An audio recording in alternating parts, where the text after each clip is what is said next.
La proposition, si vous voulez bien, pour cette dernière partie de la matinée, vous avez, après l'intervention d'Adeline, vous vous êtes engagé à des réflexions, à des partages, à des ressentis, des partages de ressentis, voire des interrogations que cela vous renvoyait, et peut-être même des perspectives. Et en 1 minute de temps, avec bien sûr un chrono qui se mettra en place, alors ça va dépendre du nombre de personnes, s'il y en a 2 qui viennent, ça va être 30 minutes pour la personne, sachez-le. Et en 1 minute de temps, la personne puisse nous partager ce qu'elle souhaite partager, après cet échange de ce matin, ce qu'elle souhaite partager à la salle. Non, c'était juste, enfin, je voulais juste refaire un point par rapport à ce que nous on a pu aborder dans notre groupe, et c'était sur les conséquences. En fait, c'est bien beau de nous dire d'y aller, de faire tout ça, mais derrière les vrais enjeux dans notre groupe a été quelles sont les conséquences. Est-ce qu'on peut aller jusqu'à aller au bras de fer et de se dire on n'a plus de subventions parce que le maire, parce que la ville, parce que la CAF, enfin, les partenaires vont nous dire bah, d'accord, on arrête. Et donc, jusqu'à quel point est-ce que nous, en tant qu'administrateur, en tant que salarié, on est juste... Enfin, je sais pas, voilà. C'est ça la question. Jusqu'où on peut aller? Est-ce qu'on est prêt à garder nos 16 salariés, nos 5 salariés, et de dire, bah, écoutez, demain, malheureusement, vous ne reviendrez pas puisqu'on a perdu tous nos fonds et on n'a pas d'argent. Et donc, merci pour tout. Et on y est allé, mais finalement, derrière, qu'est-ce que ça nous fait? Voilà. Merci.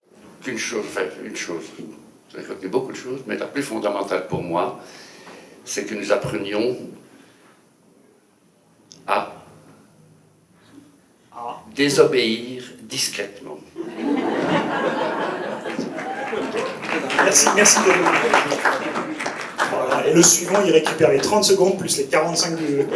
Voilà.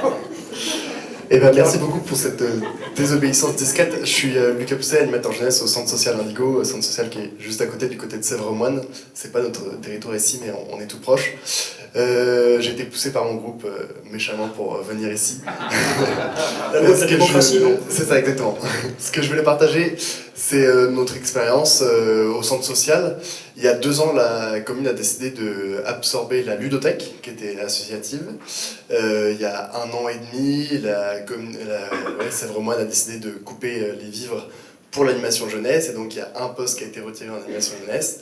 Et cet été, on a appris qu'ils allaient construire un gros complexe de l'enfance, parce qu'il y a absolument besoin, c'est très désorganisé, et du coup, ils construisent un gros complexe avec tout ce qui est ASMAT, centre de loisirs, etc. Et en fait, le centre social n'a pas du tout été sollicité pour reprendre le centre de loisirs. Et donc la mission centre de loisirs a été confiée à Famille Rurale, qui est une très bonne asso, qui agit hyper bien sur le territoire. Mais voilà, ça a été un peu une grosse désillusion. On sait que là, à horizon 2027-2028, eh ben, on va avoir à peu près 8 salariés sur les bras à qui on ne pourra plus donner de travail. Et donc voilà, juste vous partager ça, que là, pour le coup, la commune prend de plus en plus de décisions pour nous, qu'on ne décide pas et dont on est vraiment dépendante. Et pourtant, j'aimerais bien qu'on commence à se révolter un petit peu et qu'on commence à affirmer, c'est pas simple. On parlait des subventions tout à l'heure, et ben c'est eux qui nous donnent les subventions, donc voilà, pas facile. Voilà. Merci Benoît. Nous sommes passés de la désobéissance tranquille à la révolte. Mélanie. Merci.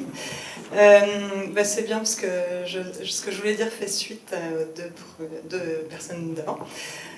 Moi, ça m'a beaucoup parlé aussi de la désobéissance qu'on pourrait accompagner et parfois lâcher prise et laisser faire de nos jeunes, que ça passe par l'adolescence, par exemple, où il y a des désobéissances qui créent des conséquences parfois, et puis mais qui partent de révolte. Et puis ça me fait écho aussi à ce qu'on a évoqué dans notre groupe, de se dire que finalement, là, les pas de côté qu'on cherche à faire, ça nous ramène, enfin, ça tend à nous ramener à l'essence même que ce qu'était l'éducation populaire au tout départ.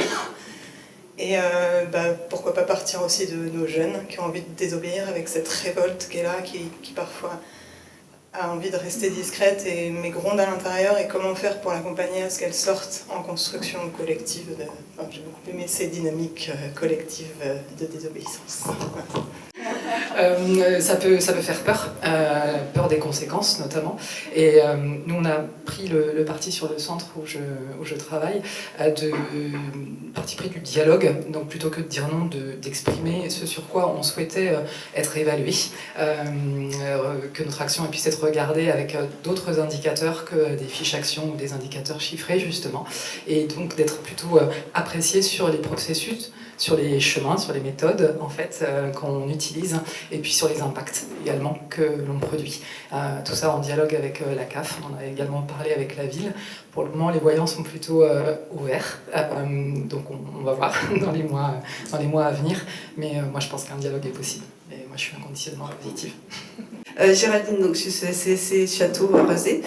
Moi, ce que je retiens de ce qu'on a pu dire dans le groupe, mais qui fait très écho à ce qu'on essaye vraiment de mettre en place au CCC Château, c'est, il me semble qu'on a besoin aussi, nous, de prendre des temps pour réfléchir, s'arrêter. En fait, on est aussi dans des routines, dans de la vitesse, et que pour penser et s'opposer et voilà, interpeller, il faut prendre le temps de réfléchir ensemble, de regarder ce qu'on fait, comment on le fait, d'expérimenter. Et ça devient un luxe. Et donc, du coup, pour moi, s'opposer, c'est aussi revendiquer ces temps-là, qui sont précieux pour pouvoir agir autrement. Voilà. Merci. Tout d'abord, à la fin de l'intervention, on a dit « Ah bien, elle pourrait poursuivre son élan avec, sur le Choletais avec les ouvriers de chez Michelin. » Et sur ce, ça nous a interrogés, nous, centre social, on est dedans. On connaît sans doute des familles qui sont impactées et comment on se saisit de cela. Et comment voilà. Je pense qu'il y a eu d'autres expériences, je pense au niveau de la fédération et de certains centres sociaux, à l'époque des Gilets jaunes. Donc il y a certains centres sociaux qui ont accueilli des groupes pour présenter leurs problématiques, etc. Donc le chantier est ouvert, hein, l'accueil est ouvert. Et bon, un autre problème, enfin, ah ça va. Bon, très juste, c'est un problème de société. Dans le Douessin, là, on fait café blabla et on rencontre plusieurs personnes qui, les dépassements d'honoraires, bon, passons, mais maintenant, qui n'ont plus de médecins généralistes, qui sont déconventionnés. Et si ils ne retrouvent pas d'autres médecins, il n'y en a pas beaucoup, et donc ils en sont à payer 50 €, puisque c'est 60 €. S'ils négocient, c'est peut-être 50 ou 40. En fait, ça pose problématique de trouver. Et ce courant est en train de s'étendre, ça continue autour de Saumur. Plusieurs médecins continuent à se déconventionner et on n'est pas remboursé par la sécurité sociale. Donc c'est de notre poche. Alors pour certaines femmes, on a essayé de dire, j'ai fait ce qu'on a pu en discutant, comme l'a suggéré, oser dire, être forte, voilà. Essayer de dire bien que vous ne pouvez pas, la réalité économique vous ne permet pas, enfin jouer le rôle de pauvresse en fait. Parfois ça marche, mais ce n'est pas une fonction de fonctionner. Voilà. Et je m'interroge, comment on peut faire sentir à ce mouvement que l'usager il est individuel, mais peut-être que ce problème il est un peu plus collectif. Comment on peut, à différents niveaux, s'associer avec d'autres pour faire un peu que les groupes médecins sentent que les usagers ne sont pas pris en otage, quoi. Eh bien, je pense que cet après-midi, je pense qu'on aura vraiment l'occasion d'appréhender cette dimension-là au travers du développement du pouvoir d'agir et l'intervention sur la justice sociale. Toute dernière intervention, c'est toi qui clôture, donc rien qu'à toi 20 minutes. Quelle chance. Moi, je voulais essayer de poser la question de la pérennité. On a souvent tendance à finalement prendre plus de place que nos publics, à vouloir forcément faire perdurer des actions à tout prix. Où finalement les habitants se retrouvent plus tant que ça, parce que on se dit, bah si, quand même, je prenais l'exemple avec mon petit groupe d'un carnaval. Donc voici, il faut qu'on fasse tenir le carnaval, ça existe depuis des années, même s'il n'y a plus des masses d'habitants qui viennent se mettre dans le groupe de réflexion. Et il faut aussi qu'on se pose la question, je pense, des pérennités de nos structures, à se dire, il faut que le centre social reste. Je pense qu'on ne prend plus vraiment le risque de porter nos valeurs haut et fort. Donc à se dire, rentrer dans les institutions à des moments, quand on n'est plus en accord avec elles, eh ben, c'est effectivement un risque à prendre, mais je pense que c'est aussi ça qui fait que nos structures sont appréciées des gens, sont appréciées des autres structures associatives, et c'est très important de mettre ça en avant, plutôt que la pérennité à tout prix de nos structures.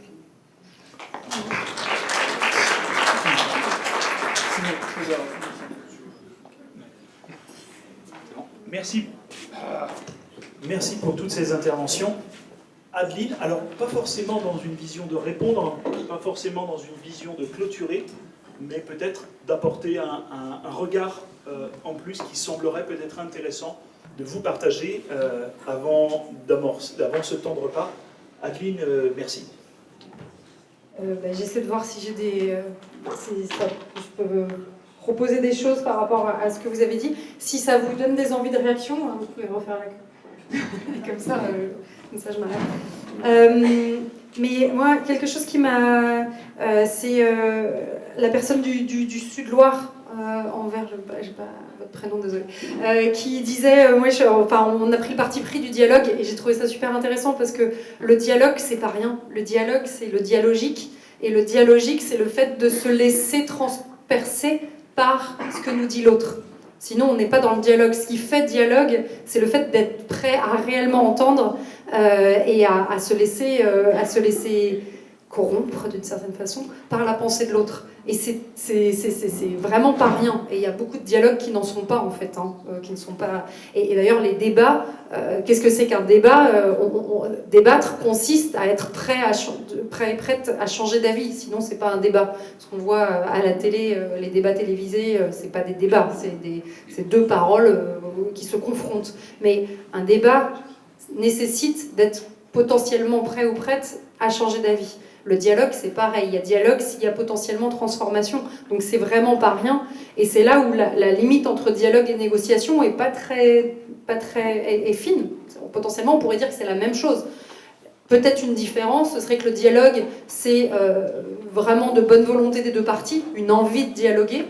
Et la négociation, ce serait un peu une contrainte, à se retrouver contraint de dialoguer, parce qu'il y a un intérêt, une nécessité à entrer en dialogue. Et cette nécessité, comment est-ce qu'on peut créer, on en parlait à la pause avec Yann Le Bossé, qui en parlera encore cet après-midi, mais comment est-ce qu'on fait en sorte pour que nos partenaires, les institutions, mais aussi d'autres partenaires, se retrouvent, s'ils ne souhaitent pas dialoguer de leur plein gré à la base, se retrouvent quelque peu contraints et contraintes de dialoguer avec nous. Et y compris pour nous, c'est aussi nous, de temps en temps, peut-être on n'est pas trop dans le dialogue. Et donc, comment est-ce qu'on crée la nécessité pour les autres d'entrer dans le dialogue?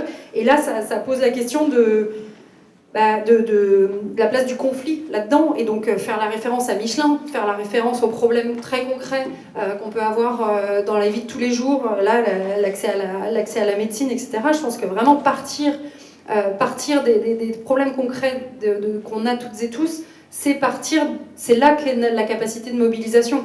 De temps en temps, quand on se demande pourquoi les gens ne se mobilisent pas, pourquoi les gens ne participent pas, il y a plein d'explications, mais il y a peut-être aussi que les sujets qu'on leur propose pour participer ne sont pas ceux qui... Enfin voilà, partir des problèmes concrets qu'on peut avoir et vraiment de là où est l'énergie pour réussir à créer ensemble une mobilisation qui va viser à ouvrir du dialogue, de la négociation avec les autres acteurs qui peuvent avoir un rôle là-dedans. Et du coup, ça pose aussi la question de comment est-ce qu'on, en effet, le soutien aux luttes, est-ce qu'on ouvre nos portes à l'époque des Gilets jaunes, mais aujourd'hui peut-être des mobilisations qui nous sont extérieures et qui peuvent faire peur, parce que on peut se sentir dépassé, on peut dire oui, mais s'ils disent des choses, on n'est pas d'accord avec tout ce qu'ils disent. Encore une fois, c'est quoi la démocratie? Et le rôle de la puissance publique est normalement de favoriser l'expression de pensées et d'intérêts qui lui sont contradictoires, en termes aussi contradictoires en tout cas à la politique du gouvernement. Normalement, la puissance publique doit financer ses contre-pouvoirs, c'est-à-dire doit financer la possibilité démocratique. C'est pas ce qui se passe aujourd'hui. Et nous, dans les centres sociaux, comment est-ce que aussi on soutient l'émergence de capacités critiques, donc de capacités démocratiques? C'est aussi une question qui peut se poser. Et donc comment est-ce qu'on se positionne potentiellement en soutien? ça ne veut pas dire qu'on est d'accord avec tout, mais ça veut dire qu'on considère légitime une démarche de regroupement de citoyens, citoyennes, ce qui est différent d'usagers, d'usagères. C'est-à-dire qu'on reconnaît leur capacité et la nécessité d'organisation et de débat politique, politique au sens de projet de société, c'est-à-dire de débat sur la société qu'on a envie d'avoir, sur les problèmes très concrets qu'on a. Et donc ce lien entre l'usager individuel et le projet collectif, comment partir de l'usager individuel pour créer du projet collectif, c'est vraiment toute la démarche de création de dynamique collective. Et donc, et peut-être se poser la question de... C'est vraiment l'occasion, ces questions-là, de partir du concret pour analyser la société et se demander qui est la cible. Là, par exemple, des médecins, un problème d'accès aux soins. Est-ce que la cible, ça va être les médecins? Et il y a peut-être des revendications à avoir, ceux qui se déconventionnent, peut-être qu'il y a une responsabilité individuelle des médecins et qu'il faut agir à cet endroit-là. Mais c'est un peu la même question sur l'éducation nationale, par exemple, quand on est mécontente ou des enfants sont en difficulté dans le système parce que le système est compliqué. Et peut-être que s'attaquer aux profs, c'est pas exactement le bon endroit. C'est-à-dire que les profs sont pour beaucoup victimes aussi de cette institution qui est maltraitante aussi pour les profs. Et donc c'est comment éventuellement on fait alliance avec les profs pour aller s'attaquer au-dessus, pour obtenir plus de moyens, etc. Et réfléchir à qui est la cible de l'action, c'est une réflexion sur comprendre la société, etc. Donc faire feu de tout bois de tout ce qui se passe autour, voilà, pour les gens qui sont là, en sachant que c'était Mélanie qui parlait des jeunes et de la colère des jeunes qui peut exister. Moi, quelque chose qui m'a... J'ai parlé tout à l'heure en me présentant que j'ai pratiqué des méthodes qui s'appellent le community organizing, qui sont des méthodes donc d'organisation en dehors du travail. C'est une forme de syndicalisme, mais pas lié directement au travail. C'est souvent sur la base du quartier, mais pas que. Et donc, on part des colères et des difficultés concrètes des personnes pour essayer d'avoir la main là-dessus et de les faire bouger. Et c'est à la fois... C'est un grand paradoxe de qu'est-ce que c'est que faire société. L'expression savante, un peu pour dire ça parle d'intégration sociale par le conflit. C'est-à-dire que pour des personnes qui sont méprisées et invisibilisées dans la société, c'est d'une telle violence qu'il n'y a pas d'autre solution que la révolte violente, pour le coup. Parce qu'il n'y a pas d'espace pour ce dialogue ou pour la négociation. Il y a tellement de mépris social qu'il n'y a même pas la possibilité de dialoguer. Et rendre possible le fait de s'opposer ouvertement, d'avoir des vrais espaces de dialogue, pas des espaces où en fait c'est plus toujours, mais des vrais espaces où on va négocier et travailler la complexité pour obtenir des améliorations, c'est une façon aussi de créer de la société, mais de la société conflictuelle. C'est-à-dire la société qui ne cherche pas à écraser ce qu'elle considère comme des problèmes, mais à considérer que la complexité de la société fait que toutes ces choses-là doivent être mises en dialogue et en négociation en permanence. Donc, et ça, les centres sociaux, ils peuvent avoir un rôle là-dedans, dans le soutien, plutôt que dans la pacification sociale, et c'est la différence entre paix et justice, paix sociale et justice sociale. Il y a un slogan militant souvent qui dit pas de justice, pas de paix. C'est-à-dire que sans justice, la paix sociale est en fait un acte de domination qui consiste à dire aux personnes et aux groupes sociaux qui subissent l'injustice, restez paisibles. Et donc en fait, c'est un acte de domination de dire restez paisibles alors qu'elles subissent une injustice. Par opposition à une paix sociale qui serait basée sur une justice sociale suffisante, voire totale. Mais du coup, le rôle des centres sociaux et de tous les secteurs associatifs et de tous les citoyens citoyennes dans la possibilité de mettre en débat dans la société ce qui fait injustice et de manière à ne pas avoir une paix sociale fausse et qui va finir par éclater parce qu'elle repose sur trop d'injustice.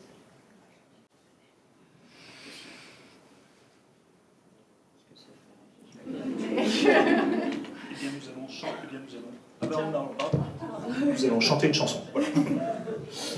La Marseillaise, par exemple, c'est un truc qui a bien marché sur un réseau jeune à Poitiers il y a quelques années, si vous en rappelez, hein, au travers de ce que tu nous exprimes.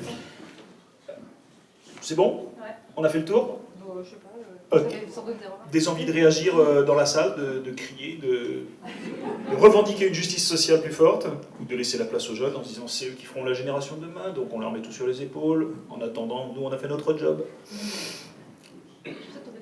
réagir sur la chanson. Non. Ah bah oui. J'ai peut-être envie de réagir sur la chanson, C'est du bonheur. parce que par ailleurs, je suis chanteuse. Mais aussi la place de l'émotion dans nos activités, la place du beau, la place de l'art.